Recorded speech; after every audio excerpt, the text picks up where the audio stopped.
નમસ્કાર, હું છું કેતલ અને આપ જોઈ રહ્યા છો CB24।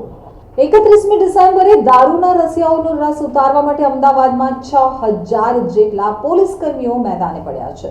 ડિસેમ્બર માસના અંતિમ દિવસોમાં 31સ્ટની ઉજવણી કરવા માટે યુવા ધન થનગનતું હોય છે, જેને લઈ અને એડવાન્સમાં દારૂ મંગાવવામાં આવતો હોય છે। તો ગુજરાતમાં રાજસ્થાન અને દીવ દમણથી દારૂ ઘુસાડવાનો પ્રયાસ થતો હોય છે, ત્યારે અમદાવાદ પોલીસે આ દારૂને શહેરમાં આવતો અટકાવવા માટે શહેરની આંતર જિલ્લા 13 ચેકપોસ્ટ શરૂ કરવામાં આવી છે। વાહનોની ચેકિંગ શરૂ કરી દેવામાં આવી છે। જ્યાં ઉજવણી થાય છે ત્યાં સી ટીમ બનાવી ખાનગી ડ્રેસમાં પોલીસ તૈનાત રહેશે। પોલીસ સરપ્રાઇઝ ચેકિંગ કરવામાં આવશે। ડ્રગ્સ કે એનડીપીએસના આરોપીની તપાસ ચાલુ છે, તો બુટલેગર સહિતના આરોપી વિરુદ્ધ કાર્યવાહી કરવામાં આવશે। 6000થી વધુ પોલીસ રસ્તા ઉપર તૈનાત રહેશે। ડ્રિંક એન્ડ ડ્રાઈવ ન થાય તે માટે પણ પોલીસ ખાસ સતર્ક રહેશે। એલસીબીના હેડ કોન્સ્ટેબલ લલિતભાઈ તથા ગણેશભાઈ દિનુભાઈને બાતમી મળી હતી કે નવસારી શહેરમાં આવેલા તીઘડા રોડ ઉપરના પ્રતીક્ષા સોસાયટીની સામેના 10 ગાળામાં રહેતા સુનિલભાઈ પ્રકાશભાઈ પટેલના ભાડેથી રાખેલા રેખાબેન મુકેશભાઈ નાયકના મકાનમાં આરોપી સુનિલ પ્રકાશભાઈ પટેલ ભારતીય બનાવટની વિદેશી દારૂ, વિસ્કી, સ્કોચ વાઇન તથા 10 બિયર બોટલો મળી કુલ નંગ 247, જેની બજાર કિંમત 3,88,400 છે, તે મુદ્દામાલ સંતાડી રાખ્યો હતો।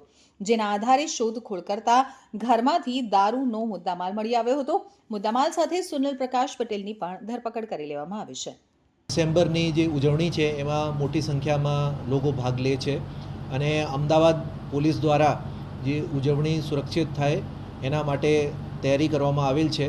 પોલીસ કમિશનર સાહેબની સૂચનાથી અમદાવાદ શહેરના જે રોડ છે એમાં બીજા જિલ્લાઓથી આવતા 13 જગ્યા છે, ત્યાં રાત્રે દરમિયાન ચેકપોસ્ટ કાર્યરત કરવામાં આવેલ છે।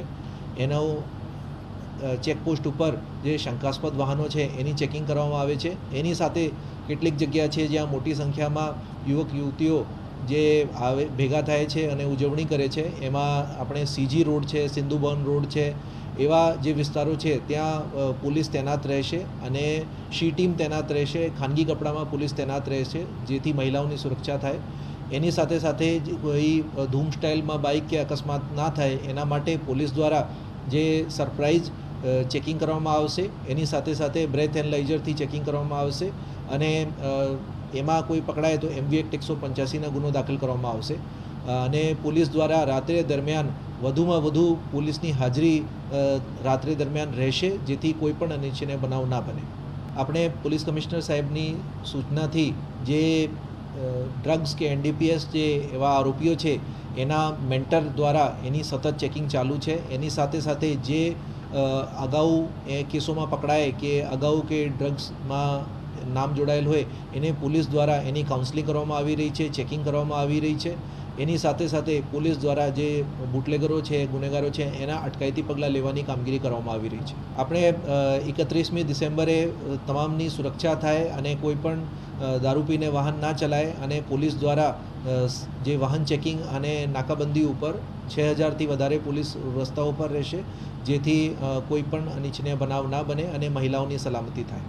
મહિલાઓની સુરક્ષા માટે સી ટીમ છે એ ખાસ તૈનાત રહેશે। એની સાથે સાથે 181 હેલ્પલાઇનથી અભયમ ટીમના પણ સંપર્ક કરી શકાશે અને મહિલા અને પુરુષ પોલીસ જે છે ખાનગી કપડાં પણ રહેશે અને કોઈ પણ એવા અસામાજિક તત્વો મળશે તો એના વિરુદ્ધમાં કાયદેસરની કાર્યવાહી કરવામાં આવશે। આપણે સિંધુ ભવન અને SG હાઈવે તેમજ CG રોડ એવા વિસ્તારો છે ત્યાં મોટી સંખ્યામાં માણસો એકત્ર થાય છે અને ઉજવણી કરે છે, ત્યાં પોલીસના બંદોબસ્ત તૈનાત રહેશે અને સમયસર ઉજવણી પૂર્ણ થાય અને શાંતિપૂર્વક પૂર્ણ થાય એના માટે પોલીસ ત્યાં